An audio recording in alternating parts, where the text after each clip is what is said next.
But in my personal opinion, the most important camera setting for waterfall photography is shutter speed. Shutter speed is king. It is hands down the most important camera setting that you have to dial in for various different reasons.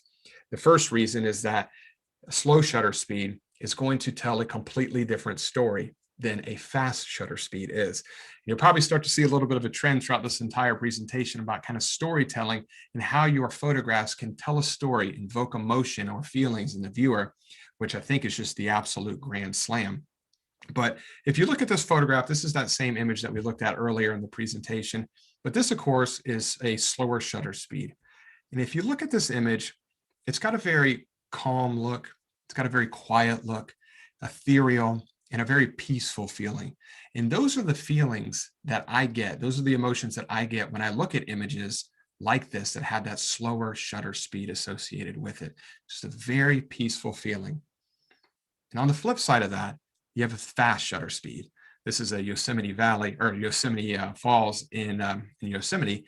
And just zooming in with the long lens, capturing the waterfall crashing below. And I love all the kind of dappled light, very interesting and dynamic light.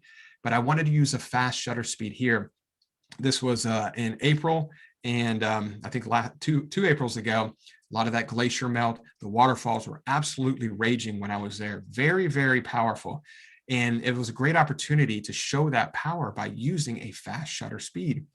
So whenever you're using a fast shutter speed, that creates that kind of a grandiose feeling of the waterfalls. It creates kind of an emotion of adventure, of excitement. It creates a high dynamic photograph, a powerful image.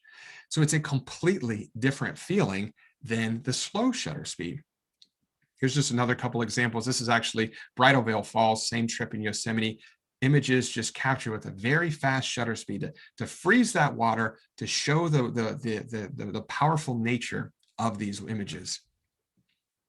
And I think this is a fantastic example right here. Same exact composition from Oregon, same exact everything except the shutter speed. And the image on the left shot with 1/60th of a second, and the image on the right shot at a 2-second exposure. And they look completely different. I personally like the slower shutter speed version of this image.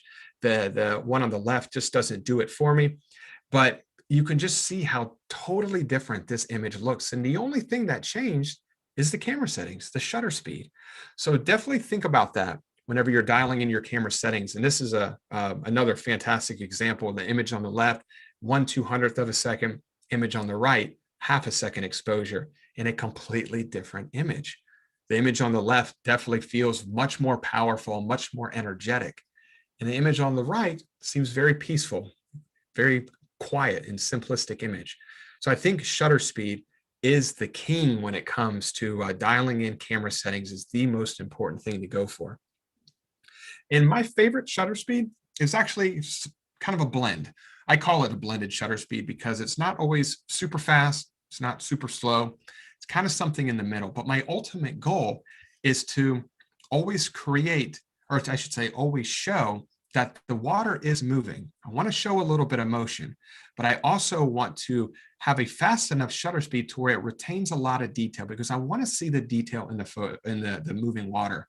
A lot of times, and it's one of the main reasons I don't do super long exposures, because I find, this is just personal preference, but I find that a lot of those images almost kind of look like milk. It's just kind of flowing over.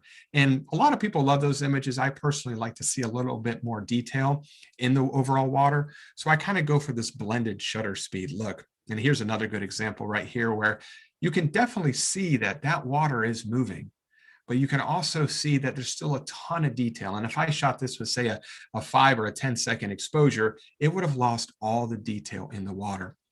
Now, it takes a lot of trial and error when you're on location to figure out exactly what shutter speed to go for, because it's so dependent on the flow of the actual water.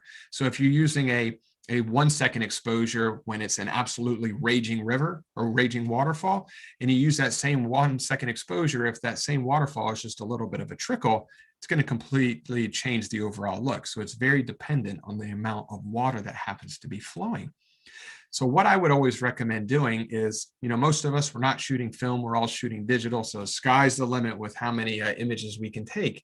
So take images that are a slow shutter speed, take a few images that are going to freeze the action, and also take a few images that are kind of this blended shutter speed.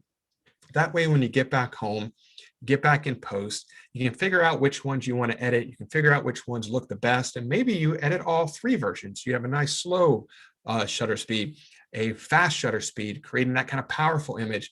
And then you can also have a blended shutter speed like this image right here. But just having a variation when you get back home in your editing suite, I think it's definitely a good best practice to get into.